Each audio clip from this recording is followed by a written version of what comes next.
get your guys like, a little bit of time, throw them out there, get them warm, and then you're out. You're out, put the backup guys in, let them get some work. That's the strategy for a game like this, and that's what they did. It's going to be very tough for them to turn around and play a team like Missouri on the road right after such a dominating win. But that's what they're doing, and that's the reality of the situation. And I think they did what they needed to do, right? You got to see some interesting things come from the offense, some explosive plays. Jalen Wright, as explosive as ever, starting the game off right. And it was a get right game for this Tennessee team. Get healthy, as healthy as you can be going into this game. Very important stretch of games coming up for them, and they're getting healthy for it. They're getting ready for it. Absolutely, Justin. What you got? Reactions to the UConn contest last weekend? It's not much to take away from this game. I mean, it's against UConn, but I did like to see, like Riley said, the explosive plays, kind of the speed of this offense that we really haven't seen all season. But, man, when these guys get in the open field, it's hard to catch them. And, of course, the defensive touchdowns are great to see. After losing Kamal Haddon, he was kind of our a playmaker on defense, thinking about that pick six he had against South Carolina. And to get three defensive touchdowns was huge. But it is UConn. Not thinking too much about it, but like to see Joe Milton's deep balls and everything going according to plan. Yeah, Joe Milton, 11 for 14, 254 yards and 2 touchdowns. And guys, Nico, 5 for 9, 86 yards and a touchdown. He looked really good in his limited time. And like Riley said, Jalen Wright was unbelievable. Just 8 carries, 113 yards and a touchdown. Just feed the man at this point, like Riley likes to say. But guys, we can't look into it too much, but the one thing I will bring up is I think this is a game that builds confidence. As you go into the last 3 weeks of the SEC season, you have Missouri on the road, Georgia at home. Obviously, Vandy's a little bit of a different situation, but especially the next 2 weeks, these are 2 weeks that some would say you have circled. You have circled on the calendar. And what we were talking about pre-show is the idea that if any game is a must-win, it is this weekend. It is tomorrow's game against the Missouri Tigers, especially from a fan's perspective, from the media's perspective, because the Vols win this game, you're still technically in it, if you will. You have a game against Georgia. You're only 2 losses, still putting together this outstanding season. If you go into Georgia with 3 losses, take an L in Missouri, it gets a little sticky. It gets a little different. So, Riley, with that point in mind, how important do you think tomorrow's game is in the grand scheme of things for this season? Yeah, absolutely.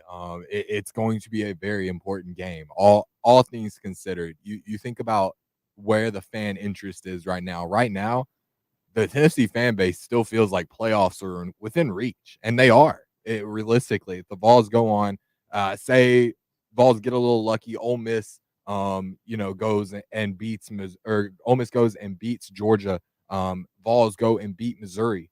Then the Vols beat Georgia here in Neyland, and the Vols went out. At that point, you're looking at Vols are going to be on top of the East, and then they go and they get a championship game matchup, maybe against Alabama, and you get a chance for a Vols revenge game there. And if they win the SEC championship game, all of a sudden, the Vols are. The winner of the SEC championship game is all but a lock to get a berth to the playoffs. So, yeah, you got to think the potential for this team is still very high. If we can get the right, if we can get our passing offense going, like kind of how we saw last year, then the sky is the limit. Because we have the defense. Although we did lose Kamal Haddon, we still have one of the best defensive lines in the country. Running game is best in the SEC. I mean, if Joe Milton figures it out, which, it's a big if, the sky is the limit. I mean, I think we've been saying this all season, though. If Joe Milton figures it out, I think I agree, but in my opinion, I think we know where his ceiling is. I think we know what he brings to the table for this offense. I think this offense has to lean on what they do really well, because when we see Tennessee be successful in these games, it's the way they played against Carolina, the way they played against Texas A&M, the way they squeaked out a win in Lexington, rely on the ground game, play really good defense, and let Joe Milton do enough.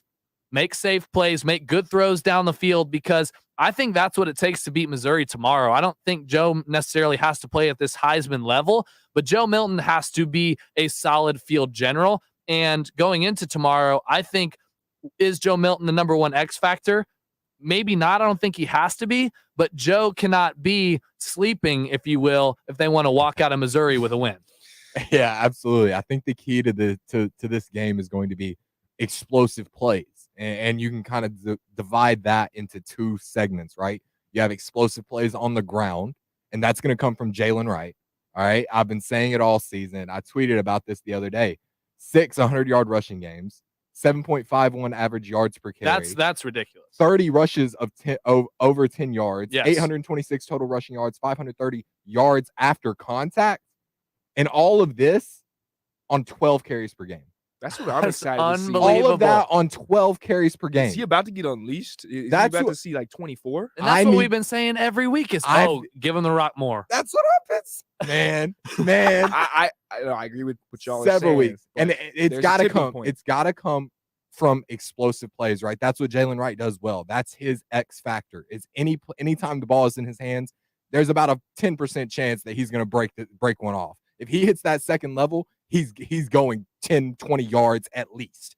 And that's the strength of Jalen Wright. And then on the other side, you have the explosive plays through the air. You get that with Joe Milton. That's Joe Milton's strength. Is creating those explosive plays. You have this generational arm talent in Joe Milton, and you're throwing screens. I mean, you have got to stretch the field, get it downfield to your playmakers. That's what they do well. That is what your playmakers do well. Squirrel White he's had several like circus catches, where he's bobbling the ball around 50 yards downfield. You got to give him a chance to go down there and make plays like that. That's how you win these football games, is creating the explosive plays. It's what Josh Heupel's offense was so good at for the past couple of years. And then all of a sudden he's trying to limit it to these, screens, that go for 5 yards and then they're out of bounds. You've got to stretch the field, let Joe throw it down the field, let Jalen Wright run it right up the gut until he takes it, 60 yards for a touchdown. Love your excitement, Riley. For me, I would love to see explosive plays, obviously, but I think back to that Bama game, that second half where like the drives are so short. For this game, I'm trying to see the offense stay on the field longer. I like it. If we don't stay on the field, then don't give Missouri short fields. Don't let them get the ball even at their own 30 or at worst, or their 40. Let's get them inside the 20. And if we don't score every possession, then let's get close to midfield. Get Jackson Ross to, pin him maybe inside the 20. Just give him long fields to go, because this offense is very good, and we just don't want to see, these quick 3 and outs that last like 50 seconds. Inside zone doesn't get stuffed. We do a screen pass. It gets 2 yards, and Joe Milton airmails a pass. We just can't be having that on a road game. That's a great point. And let's talk a little bit about this Missouri team, specifically this Missouri offense, because they've been giving opponents in the SEC fits all season long.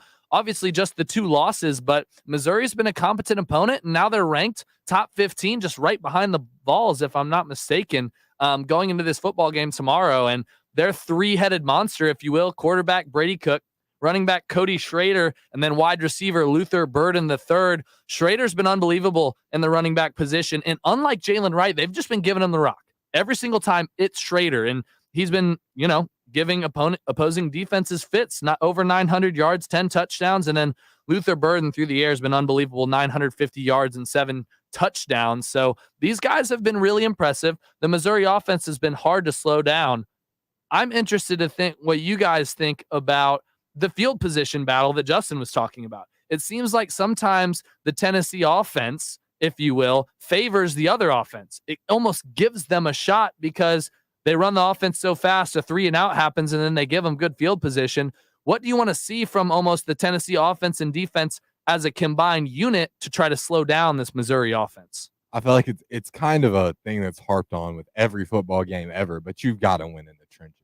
For this game, particularly, like I was saying, running the ball, trying to create those explosive plays on the ground, you've got to create a path for Jalen Wright to hit that second level. That's how those explosive plays happen.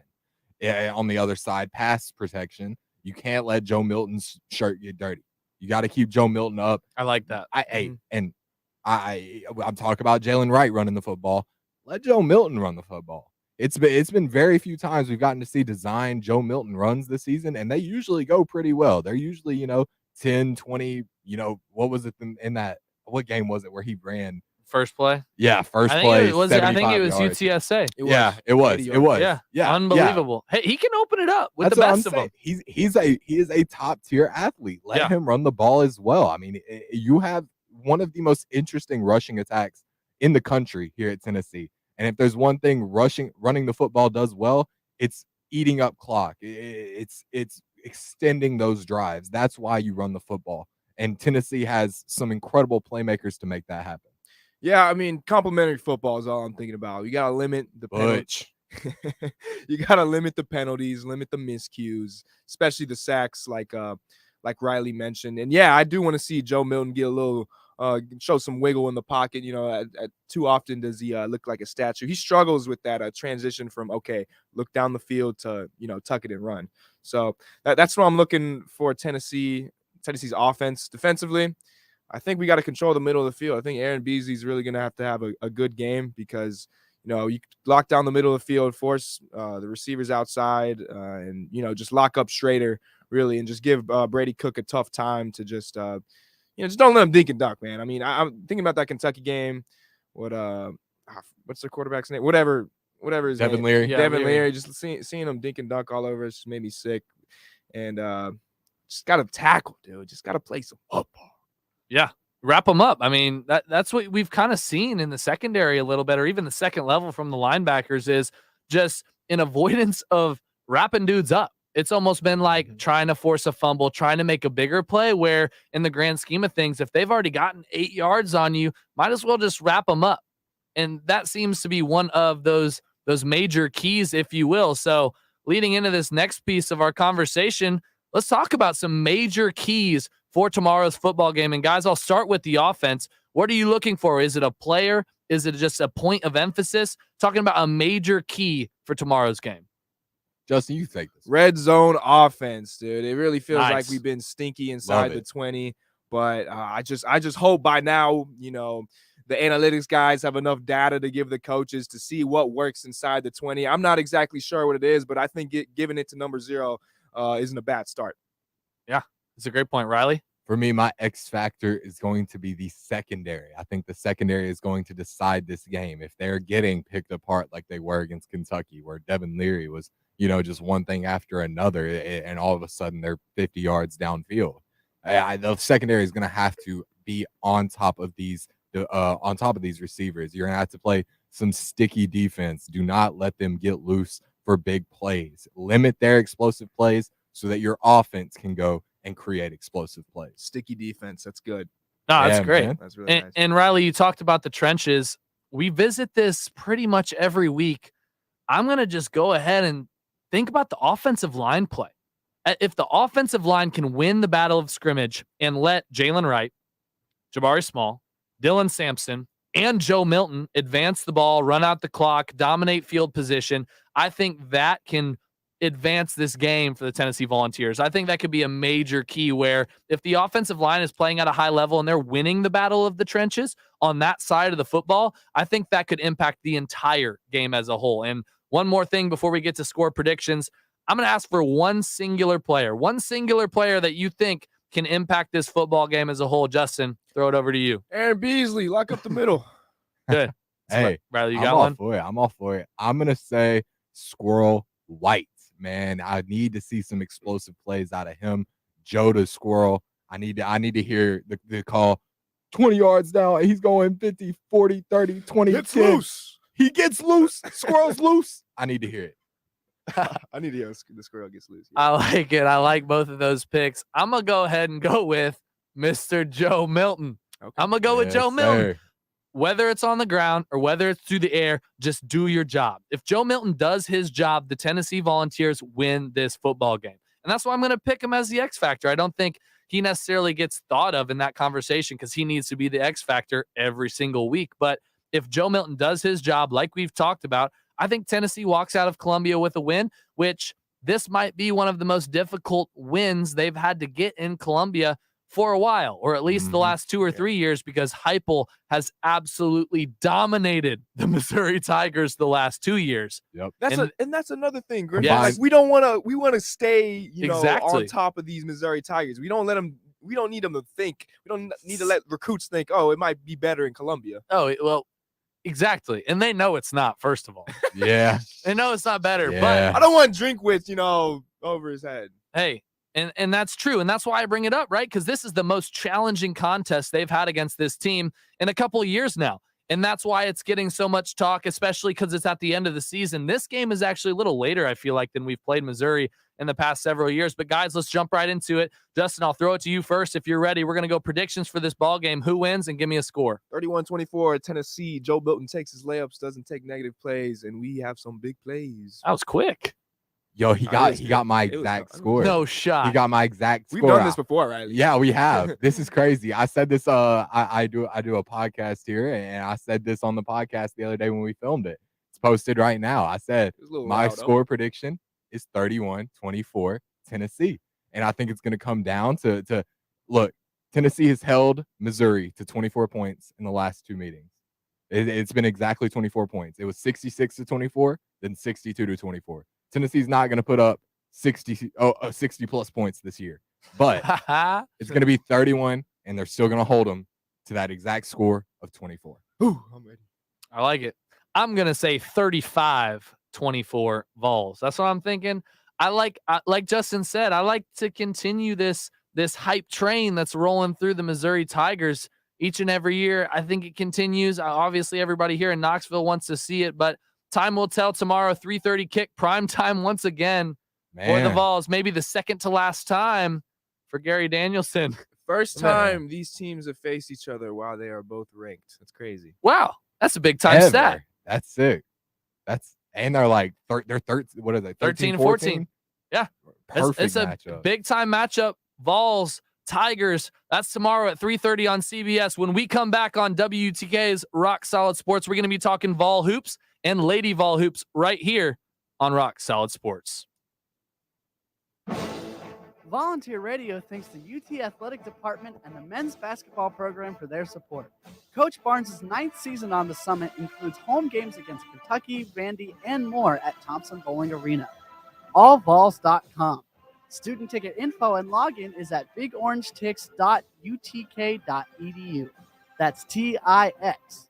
Volunteer Radio says, go Vols basketball.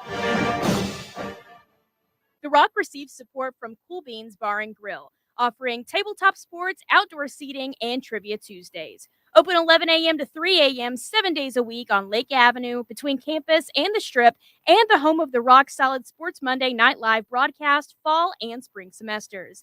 That's coolbeansbar.com. 90.3 The Rock thanks the UT Athletic Department for their support. The 2023 football Vols will play home games at Neyland Stadium against SEC rivals South Carolina, Georgia, Texas A&M, and others. Allvols.com for info, with a link at WUTKradio.com. UT student ticket info is at bigorangetics.utk.edu. 90.3 The Rock says, go Vols! Support for WUTK comes from Fieldhouse Social, the modern sports bar next to campus at University Commons. Fieldhouse Social serves American craft fare such as burgers, wings, and more with high tops around the bar, a separate dining area, and a center lounge with leather chairs and couches in front of their 23-foot LED TV wall for Tennessee and pro sports. Fieldhouse Social is an outdoor patio with trivia twice a week and sponsors Wednesday's Rock Solid Sports. FieldhouseSocial.com. The Rock thanks Knoxville Ice Bears Southern Professional Hockey League team for their support. Their 2023-24 home ice season from October through April includes games with Fayetteville, Huntsville, Roanoke, and more at the Civic Coliseum downtown. Single game and season tickets at KnoxvilleIceBears.com. Rock Solid Sports features Ice Bears Wednesdays with news and updates. Volunteer Radio says, go Ice Bears! The Rock thanks the UT Athletic Department and the Lady Vols basketball program for their support. Coach Kelly Harper and the Lady Vols 2023-2024 home schedule includes games against Notre Dame, Ohio State, SEC foes, and more. Allvols.com. Student ticket info is at bigorangetics.utk.edu. That's TIX. The Rock says, go Lady Vols!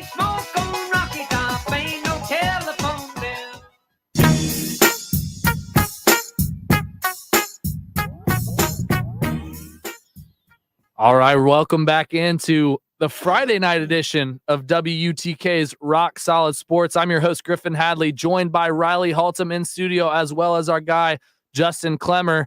Guys, we just got done talking about Vol football heading to Columbia, Missouri, 3:30 kick tomorrow. Something we forgot to mention, looks like John Harbaugh, head coach of the Michigan Wolverines, is not going to be on the sideline the rest of the regular season. So that's an interesting take right there.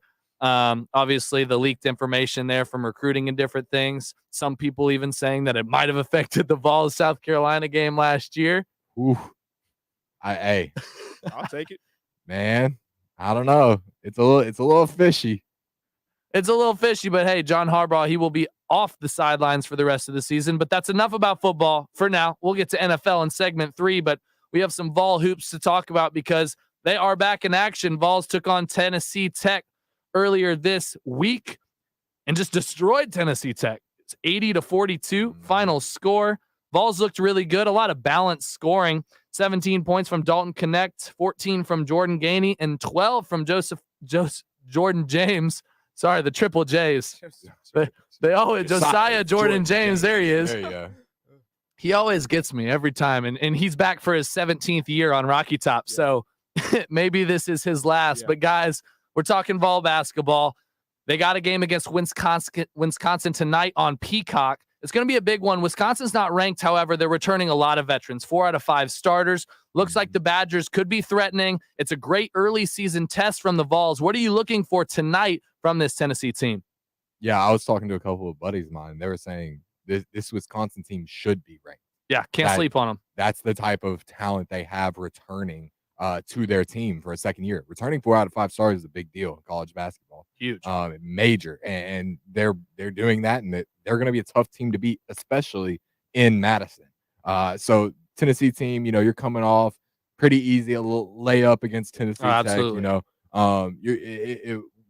They locked up at the beginning of the game, right? I want to say 6 minutes into the game, 6 total points between both teams, right? Tennessee offense started a little disjointed. You can't do that against Wisconsin. You've got to go out there. You've got to get the offense moving. You've got some explosive playmakers, right? Something across the board. Something that Tennessee has not had a Rick Barnes team has not had in a long time, right? You've got Dalton Connect, this transfer coming in. He's a dog. He's knocking down pretty much anything he shoots. Josiah Jordan James, his shots going well. You got Jonas Adu holding it down in the paint. Just Jemai Mashak, this defensive monster. Absolutely. You got Santi, who wasn't really on in that game against Tennessee Tech, but try to get him into a rhythm early, and you could see some good things coming from him throughout this game. I think you have to get him into a rhythm early if you want to have success. Yeah, and what I'm looking at is just the offensive continuity. We know this defense is going to be special. It is every year when we have Rick Barnes at the helm. But, I'm thinking about this starting lineup. I mean, it's so nice to see the spacing. Just to imagine the spacing we're going to have with Dalton Connect or Josiah Jordan James at the 4 instead of Kamwa. 2 post players. We had Kamwa and Plasvich last year. There's so much more freedom offensively. Do you guys know if Zakai will start tonight? I feel like he'll be on a minute restriction once again. I would imagine he is. So I seriously doubt he starts. So he'll likely come off the bench again. I would imagine so. But yeah, just this Wisconsin Badger team, you don't even need to know who's on the roster. They're always going to put out a tough defensive team. They always do. They always surprise some people and win games they shouldn't every year. And so in this game for Tennessee, I want to see just shot quality. I don't want to see a bunch of contested threes. I want to see, lots of pick and roll, dribble penetration, maybe Jonas Adu making some plays out of the post, and really just continuity offensively. I want to see some flow. Yeah, your starting lineup against Tennessee Tech was Mashak, Vescovy, Connect, Josiah Jordan James, and Jonas Adu. I would expect it to be the same tonight. Obviously a 9 p.m. tip-off, so starting lineup not released just yet, but I wouldn't expect any changes in the first week of the season. Obviously, Rick Barnes likes to switch it up every once in a while, but going into the ballgame tonight, I would assume it does stay the same, but I want to take it back a little earlier. Take it back to that Michigan State exhibition scrimmage because, Riley, you bring up the point, hey, got to get Santiago Vescovy going. Zakai Ziegler is probably going to be in limited minutes, just like you said, Justin. Those are the 2 preseason all SEC guys for this Tennessee team. It seems like this team doesn't have to just rely on those 2 guys, especially based on the last week and a half. And that's what I want to talk about here for a second. I think there's plenty of X factors on this roster outside of those 2 guys. Maybe even that's the way that this team can advance late into the season when everybody wants to be playing in late March and early April. Who do you think those guys are? Give me 1 or 2. Riley, I'll start with you. I'm absolutely going with Jordan Gainey. Man, I'm going with Jordan Gainey, baby. I mean, I loved what I saw from him in that first game. Electricity off the bench, right? Something that we talked about a lot when Zakai Ziegler with Zakai Ziegler last year, you know, when he was doing that stint off the bench. It was electric. It was a reset of the pace of the offense. That's what Jordan Gainey does. He's just a shot maker. He makes the shots. He's going to drive in and he's going to make the layup. I mean, he was making some very tough baskets, and I love what I see from him. Yeah, if we can get a punch off the bench like Jordan Gainey, I mentioned it last week, it'd be a lot like the Lamonte Turner effect we had. It just, you know, you get your subs in and there's just not much of a drop-off offensively.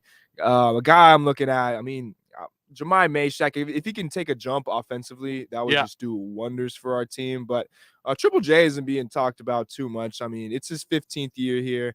You know, a lot of talk, like Griffin said, Zakai, Vescovi, Dalton Connect now recently. But, you know, Triple J is going to be very important to this team. He's been here. This is his 5th year, not his 15th year. And he can do a little bit of everything. It's just we just need to see a little bit of consistency with him. And I think that starts with staying healthy. And we're off to a good start so far. I like it. I'm going to talk about the big men. How about Jonas Adu and also Tobe Awaka? Yes. I think those 2 guys have a potential to help anchor this team. And not just down low. I think their athleticism takes this team to the next level.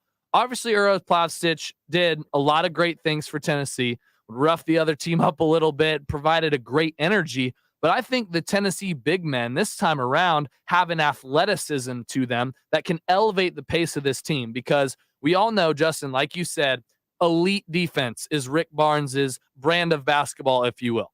This team in the KenPom rankings will always have an excellent defensive ranking. However, I think the weakness, and you guys can tell me if I'm wrong, for this team has been scoring droughts. I feel like you watch this Tennessee team, they don't make a field goal for 8 minutes. Which makes defense hard because they're getting buckets in transition. 100%. And then the fatigue and the energy shift just takes over for this team. And when it's all about momentum, especially in college basketball, you watch the NBA, they're making everything. You watch college basketball, sometimes the Tennessee Volunteers make nothing. And you see that at every stage of the season. And I think with this team, like you said, Justin, pacing is good, but it's more well-rounded. And I'm looking for the anchors of the team, Jonas Adu, Tobe Awaka, if they can move up and down the court a little bit better and play that elite defense and maybe just add an offensive edge as well, this team could move forward in exponential ways from a Rick Barnes team of past that we've seen in the last several years. So going into this game tonight, I'm looking for Jonas Adu. I'm looking for Adu to, you know, dominate the game down low, and looking for Tobe Awaka to bounce back a little bit. Had a rough game, but I think people are definitely looking at Tobe Awaka to take that next step. Looking forward, I know it's early. I know it's week 1. We get into that, I do want to mention John Pelfrey, head coach for the Tennessee Tech, right, has a great relationship with Rick Barnes. In his post-game presser after that Tennessee Tech game was saying, this is the first time in a while that you have a Rick Barnes team like this where they can just knock shots down. It's awesome. You know, it's like this is the first one in a while where they're going to hit those contested shots, right? They're very good about, he said they were very good in the past about, you know, finding open shots, but sometimes, you know, they just wouldn't fall. This time they're going to hit them, and they're going to hit them every time. It's going to be spraying. And he said, this is going to be a scary Tennessee team, because we've talked about so many different players. We pretty much talked about the whole roster as potential X factors. It just gets you so excited. Yeah, like 7 or 8 players, specifically with Awaka and Adu. Like, they can really bring the energy every night with those hustle rebounds, and you know, especially on the offensive glass. Like, that's something that gets this shifts some momentum, like, in a crazy way. You see it, like my New York Knicks, they had the best offensive rebounding team in the league. And like, once they start doing that, the Garden goes crazy. It's going to be the same thing with TBA, and it's going to have a great effect on this team. Yeah, I think the energy in TBA is going to be great. And like Riley said, I love what you said about that comment from Tech's head coach, because leading into my next point, I know it's just the first week of the season, but guys, what do you think the ceiling for this team is? I think the expectations are through the roof. I saw Seth Greenberg the other day say, hey, Tennessee, I think they're my favorite. I think they're my favorite to win it all, go to the Final Four. So He said win the Natty. Yeah, he said win the Natty. And so, guys, expectations are high, but I think deservingly so because, Riley, like you said, this team has a lot of different elements, and the offense might be the most exciting point of emphasis. Where do you think the ceiling is? Justin, I'll swing it over to you first. What's the ceiling come April? How can I not think it's the Natty when pretty Wow. much you hear everybody saying, you hear Tom Izzo say Final Four. You hear Tennessee Tech's coach say best team he's ever seen Rick Barnes have, and then just the national media respect we're getting is just insane. So and from what I've seen, it confirms those speculations. Like, this is a great team. The offense, I think it might be fixed, and we know the defense will be there. Right. Yeah, I'm gonna totally agree. Actually, I'm gonna say the ceiling is a Natty. It is certainly. They certainly have a great chance, and a lot of people are saying, the floor for this team is like an Elite Eight. That's the farthest the Tennessee men's basketball team has ever gone. Exactly, it's crazy. Especially Tennessee just has so much talent right now. So much talent. We were talking like you said. We're talking about X factors, 7 or 8 players deep. They have that, and it's not like these other guys that we're not talking about as X factors or slouches. We couldn't pick one. Exactly. That's what I'm saying. It's not like those other guys that we're not talking about as X factors or slouches either. No, right? not You're at going to all. get quality minutes from those guys as well. This is a very, very deep Tennessee team. One of the deepest we've ever seen Rick Barnes have. One of the best shooting teams we've ever seen Rick Barnes have. And it's looking like this is like the time where it's all kind of lining up for Rick Barnes, where he can get his defensive ideology out there, and if they can hold teams to low scores, low point totals, and these shooters can knock down the shots we know they can take, it's looking great, right? You don't want to read too much into, like I said, 6 minutes into the game, 6 total points on the entire floor, but that's the first game of the season, right? I'm not expecting that to be an issue going forward, and I think we'll kind of get confirmation about whether or not that's the case tonight. But as it stands right now, I'm looking at a Natty berth as the ceiling for this team. A Natty berth or a Natty victory? Natty victory, man. Okay. I don't want to be the bearer of bad news or the Debbie Downer, but I'm just going to say Final Four. And I think, yes, it's a possibility for them to go to the national championship or even win the national championship. But I'm going to say Final Four because the Vols haven't even made a Final Four in their history up until this point. So I think a Final Four would be incredible for Rick Barnes and this team. And what I love about this team is I think its identity is every piece of what college basketball currently is. It's the transfer portal. It's veterans. It's new guys. It's freshmen, right? It's a smorgasbord of all those different things. And that's what this team is. And that's what I think Rick Barnes has an opportunity with this team as an experienced veteran coach to bring these guys together and establish not only a good basketball team on the court, but establish a culture that can take this team far in March, because it's a really long season. SEC play is grueling. That's what I'm looking for as far as this team goes. And I'm going to say Final Four. If you guys don't have any other thoughts, I think we have some Lady Vols to talk about. Hey, I'm all for it. I'm down to talk about the Lady Vols. Hey, the Lady Vols ranked top 11 in the country. Might see a little bit of a dip next week because they did take a 1-point loss to Florida State in Tallahassee. Really a heartbreaker last night in the state of Florida to the Seminoles. However, showing signs of greatness are these Lady Vols. Rakia Jackson, talk about a dog. 31 points, 17 rebounds, 4 assists. She seems like she's about to have herself a season. Team USA was singing her praises before the season even started. And then the Vols, obviously, now 1-1. They always start the season with a tough non-conference schedule. What I want to ask you guys is, last year they got off to a slow start. Obviously, Kelly Harper and company don't want that to be the case this year. What are you guys looking for the Lady Vols in non-conference play this year?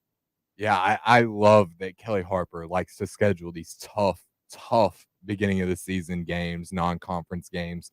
And it's not going to get easier from here on out, right? Florida State was just the beginning. And I love the fight that they showed for the entire time, but they just couldn't get it done in the end. And I think that falls largely on the fact that it was all Rakia Jackson. Yeah. You've got, and they have some talent on this team, right? You think, you've got the transfer from Wake Forest, Jewel Spear. Yep. And she was good. She had incredible debut for her. And yeah, she had 18 points against Florida State. Certainly was not invisible. Sarah Puckett, Sarah Buckets, baby. Sarah Buckets. She had 15 of her own. Tess Darby had 10. Tess Darby had an insane little stretch there where she had she knocked down a couple threes and had a block and yelled in this girl's face and got a it was one of those things where I was like, all right, Tess Darby, I didn't know you had that in you. Whoa, a little mini dog performance in just those few possessions from Tess many Darby. Euros. But I think going forward to avoid something like what happened against Florida State, it can't all fall on Rakia Jackson, right? You think about you look at how many field goals all these players were taking. Is Rakia Jackson with 25 field goals attempted. Next closest player was Jewel Spear with 12.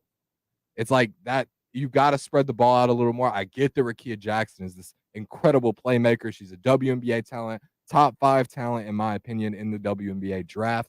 But you can't let it all be her. Yeah. Because as time goes on and these minutes start adding up, she played 37 minutes of 40 out of 40. That's a lot, for a player to do that for that. They were playing through her. Long Absolutely. stretches. You can't do that. And I get Kelly Harper only played her for 10 minutes maybe against Florida A&M earlier in the week, right? The whole point was she wanted to run the offense through Rakia Jackson in this game in Tallahassee. Yep. It just you've got to spread the ball around. It can't all be one player. Yeah, it was just a slow start in this Florida State game, and we saw this last year with the Lady Vols, but they're going to grow so much during the season. It's what they did last year. And yeah, the ball will get spread around more as these games go on because there's talent around Rakia Jackson. I mean, we can talk about Bucket. I love Jewel Spear and Destiny Wells off the bench. I mean, she was a killer at Belmont. I want to see her get a little bit more opportunities, a little bit more shots put up. But yeah, I'm really excited for the offense of this team. Just the defense needs to tighten up.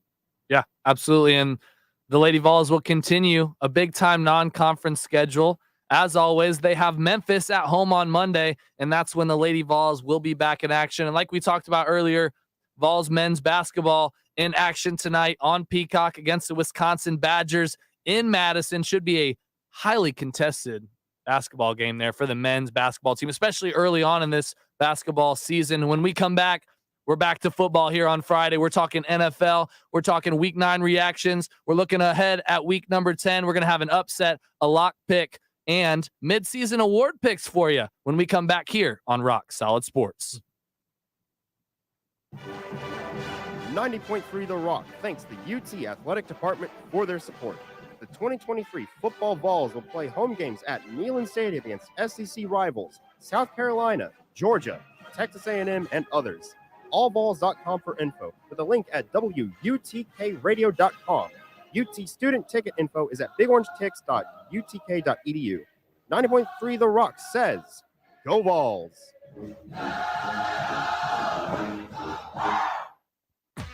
The Rock thanks the UT Athletic Department and the Lady Vols basketball program for their support.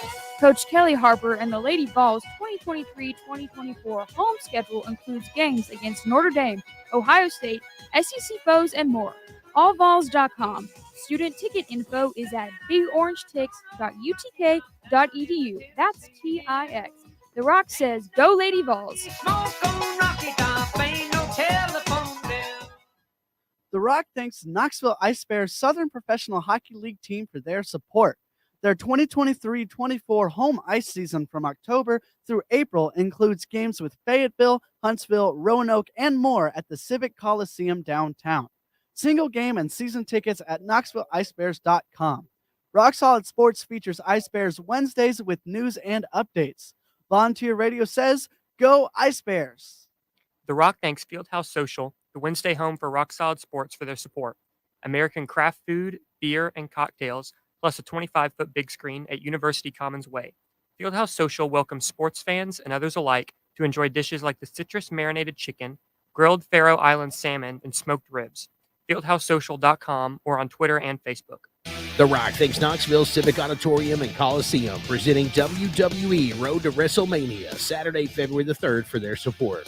The WWE Road to WrestleMania comes to Knoxville for the first time in 4 years, featuring some of wrestling's top stars like Seth Rollins, Cody Rhodes, LA Knight, and more. Tickets and more info is at KnoxvilleColiseum.com.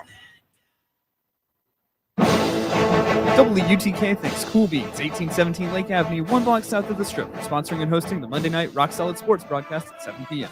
Cool Beans is the pregame and postgame location for UT football, and Knoxville's home for the NFL Sunday Ticket, Titans football on the big screen, and more.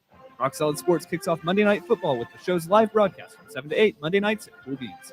Cool Beans is 21 and over after 9 p.m. with a full and late night menu. CoolBeansBar.com or their Facebook page.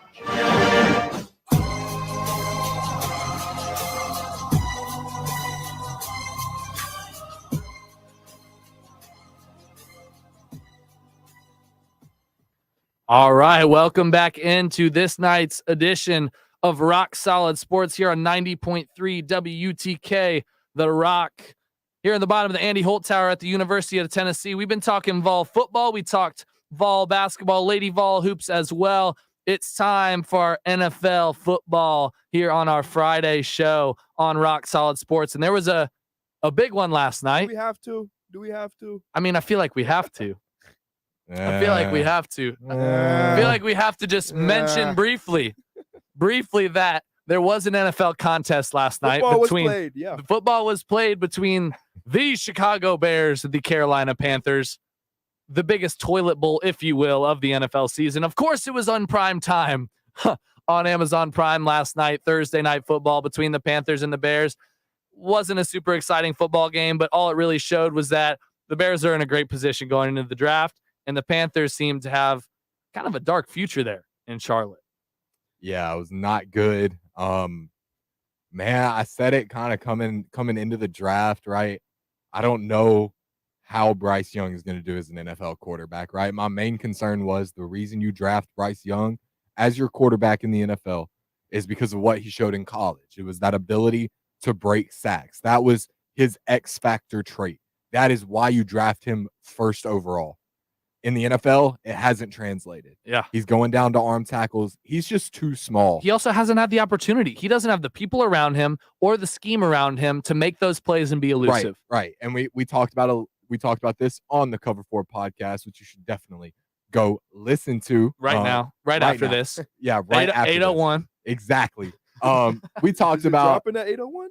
We talked about there's lots of episodes. Go listen. Yeah. There will be a new episode probably later tonight. But we talked about this on the podcast that we've seen short quarterbacks, small quarterbacks have success, but it comes with systems that let them get the ball out quickly, or they just have such good protection in front of them that they don't need to. Right now, the Panthers are doing neither of those things. Frank Reich, too stubborn to give Bryce Young the system that he needs. And that is the reason Bryce Young is failing as an NFL quarterback right now. We've seen the Panthers be a quarterback purgatory ever since Cam Newton messed up his foot. And it just continues, man. There's just no support around the guy. Offensive line is terrible. Miles Sanders, who they signed to a 3-year contract, isn't even getting the ball anymore. Zero run game. Outplayed by Chuba Hubbard, so that failed. You don't own your first-round pick this year, which would actually be the first overall pick. So that sucks. So it's crazy. The Bears beat them last night, and then it helped the Bears. Yeah. I mean, that was an awesome situation for the Bears. It was win-win. I mean, it really was. It literally was. Win. And the defensive side isn't much better. I mean, they got some defensive back named DiCaprio Boodle out there making plays, I think. That's not real. No, he's a real player. He's a real player. His Madden name is AI-generated Boodle. draft class right there. Sorry, DiCaprio, if you're listening. I had to. But, man, like, just losing the Bears is tough. Losing to Tyson Bagent is tough. And I don't know how they beat the Texans. I really don't, even though I picked them that game. I don't know. Well, as it stands mid-season, obviously the Bears and the Panthers at the bottom of the barrel as terms as far as the NFL goes. But, guys, it's about that time that mid-year awards, the award conversations are start to swirl. So how about we talk about it right here on Rock Solid Sports, give our picks here at the mid-season mark of who we think is dominating the NFL. And all those sorts of categories. So let's start out hot right out the gate. I'm going to go with the MVP award. Justin, who you got right off the bat? Who's your midseason MVP? Lamar Jackson. He's been so efficient, through the air, through the ground. His stats don't look as good as they should because they've beaten up on teams so badly. Riley? Yeah, I'm riding with Justin, man. Lamar has been playing on another level. It looks like he's finally due for his second MVP after that amazing campaign. I want to say 2019. He's back. He's back. I was thinking Lamar, and I'm going in between two guys. Right. But I really think it might be Jalen Hurts at this point just because of what he's done in back-to-back years and how consistent he's been and how good the Eagles are. I just think Jalen Hurts is the front runner for this award. If they lose one more game, I think it's his. And I think Lamar is going to be in that conversation as well if the Ravens only lose, say, one or two more games. So I think it depends on the team's success as well as do these players elevate their play on the field. But an exciting race there for MVP. Let's jump in. We'll go offensive player of the year. Riley, I'll bounce it back over to you. Who you got? Yeah, man, he's been my guy for a couple of seasons now. I'm going with Tyreek Hill, man. He's been explosive, electric, just one of those players, man. Just one of those guys, one of those football guys, man. He's unbelievable. It's one of those things where Tua just, throw it down there. Tyreek's down there somewhere, and it works. It does, just time and time again. Tyreek's just open. Somehow, Tua will underthrow the pass 10 yards, and Tyreek will come back and get it and still turn around and run up the field for a touchdown, man. It's incredible. He makes Tua look real good. He makes Tua look incredible, and he's not. All right. We can have that discussion later. Justin, who you got? Well, just on the Tyreek front, he has a chance to break 2,000 receiving yards this year, which is crazy. But I'm going to go with A.J. Brown just because how dominant he's been. He had, 7 straight games, 125-plus receiving yards. Yep. I mean, and you mentioned Jalen Hurts is your MVP. He's not overthinking things. He's just getting the ball to a top 3 receiver. Yeah. I mean, A.J. Brown's been unbelievable. He's breaking records. He's doing his thing, and I think it's between those two guys. I might lean towards A.J. Brown at this point. I know Tyreek might have more yards in the bank, but I think A.J. Brown has been more impressive up to this point, and I'm excited to just see these guys duke it out to the end of the season because that's what I think it has come down to. I know McCaffrey's been good. Jamar Chase is starting to turn it up a little bit, but seems like a two-man race here for Offensive Player of the Year. We'll shift sides of the football. Defensive Player of the Year. I'm going to go first. I'm going to go with Myles Garrett. He's been unbelievable for the Cleveland Browns. The edge rusher, he's been blocking field goals. He's been forcing fumbles, picking up his own fumbles. I think he's been all over the place. He's, I think, second in sacks at the moment for the NFL. So that's my pick. Defensive Player of the Year, midseason, Myles Garrett. For me, it's Micah Parsons, probably the most versatile defender in the league. He can do everything, and he's always commanding double teams, opening up things for his other teammates. Wherever he goes, he's creating havoc. Yeah, I'm going to jump in, and I'm also going with an edge rusher actually tied with Myles Garrett for sacks. 9.5 on the season so far. It's TJ Watt.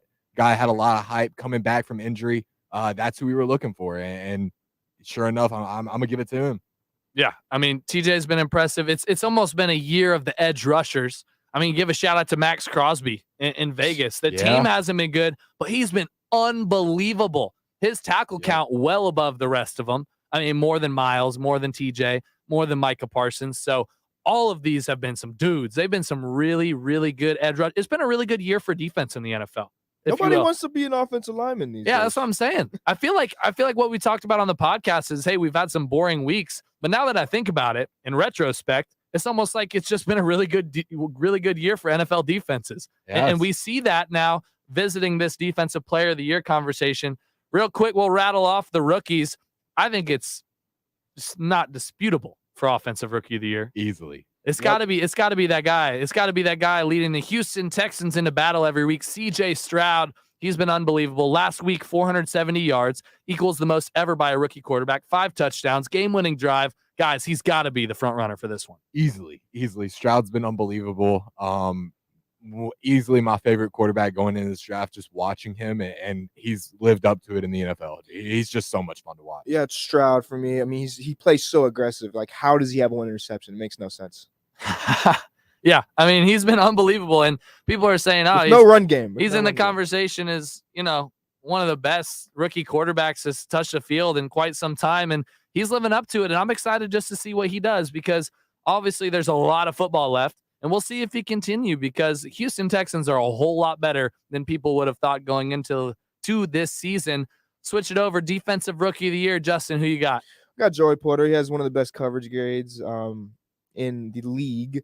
He just hasn't gotten many snaps because he's not a good tackler, but I think as the season goes on, he'll get more playing time because Patrick Peterson is terrible. Yeah, I'm going to stick with the corners. I'm going with Devon Witherspoon over there in Seattle. Been having an incredible season so far, lined up across from Tariq Woolen. He's going to continue it, and I think he has a great shot at the award. Yeah, and I think anymore, these defensive awards are just shifting towards pass rushers. They're shifting towards defensive linemen, edge rushers, these big guys in the middle, winning the battle of the trenches. And I got Jalen Carter as my pick right now, defensive lineman for the Eagles. He's been unbelievable in the trenches for the Philadelphia Eagles, the former Georgia Bulldog. He's been really good, and that's why he's my pick. He's been rushing the passer, and it's almost like what's not showing up in the stats. Obviously, he has a couple sacks here and there, a couple tackles for loss, but what he's doing to plug up the run game, stop the pass game, get in the way, passes deflected, all of those sorts of things, I think that's why he's been so good. Last award we got here on the docket, Coach of the Year. Justin, I'll start with you. Dan Campbell, I mean, he has the national media behind him, and this Lions team is finally stomping their division. It's been so long. They're going to make the playoffs and maybe win a game.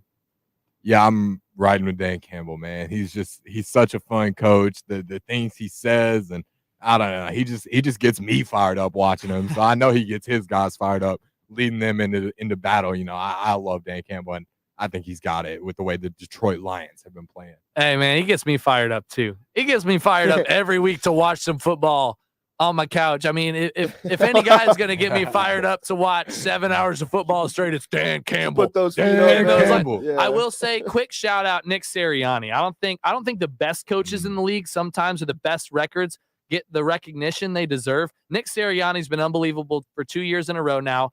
They're in firm control of the NFC, just one loss, doing a lot of great things up in Philadelphia. So, Nick Sirianni, your work is not going unnoticed.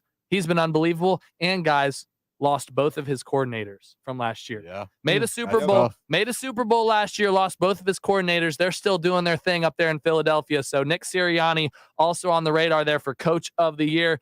Guys, it's our normal time. We got a lock and an upset here heading into week number 10. A lot of good games on the schedule for the NFL. There's a lot of good teams on bye weeks as well. So some hard ones to pick here. Justin, if you're ready, I'll start with you. Give me a lock and an upset for week number 10. Bills are a lock. They beat up a bad team. This one's in Buffalo. That's easy. My upset, I'm taking the Vikings over the Saints. I think Dobbs really has captivated that whole team. They got some life. I mean, they're 5-4. They're a good team. And this Saints team is So give me the Vikings. Yep. Solid. I'm going to take Tennessee over Tampa Bay as my upset. I think Will Levis can get it done. Carlton Davis is a fraud. Give it to Willie Levis, man. For my lock, I'm going to take the Dallas Cowboys over the New York Giants. Sorry, Tommy DeVito. I'm just not a believer, Did you buddy. read the spread for that game? 17. Is that the biggest right now. spread we've seen? And you know what? They might just cover it. And hey, what was the score week 1? 40-0, bro. 40-0. Yep. 40-0. And now the Cowboys are playing at home Against Tommy DeVito. Against Tommy DeVito. So if there's a lock this week, I Cowboys think, minus 17. hey, Riley, I think you nailed it. Here's my lock. I'm going with them Cincinnati Bengals against the Houston Texans. I think Stroud could be good again, but there's just this thing deep inside of me saying, I don't think he can be that good again against the hottest team. I don't want to see an angry Joe Burrow, but a fiery Joe Burrow. I mean, he's coming back with vengeance. He's fighting for the MVP conversation. The Bengals are all the way back. They're 5-3. They're in a division where every single team is in the playoff race up to this point. So give me the Cincinnati Bengals to roll. And then my upset pick. Right now, they're not favored against the Vegas Raiders, who are playing at home. I'm taking the Jets Jets. Taking the New York Jets against the Las Vegas Raiders. It's a small spread, so not a huge upset, but I'm taking them. That's my upset pick. Hey, guys, we've had a show, and what I'll say is there's no better time to be a fan of the Tennessee Volunteers. You got football in action tomorrow. You got basketball in action tonight. Lady Vols are on the move. Volleyball is playing tonight and Sunday. And hey, like I said earlier, cross country, a regional sweep this year. They're going to nationals for the first time since 2006. Vol fall sports are on fire. Everywhere you look, man. Everywhere you look. Hey, we'll see you next week. It's been Rock Solid Sports Friday Night's edition. Peace.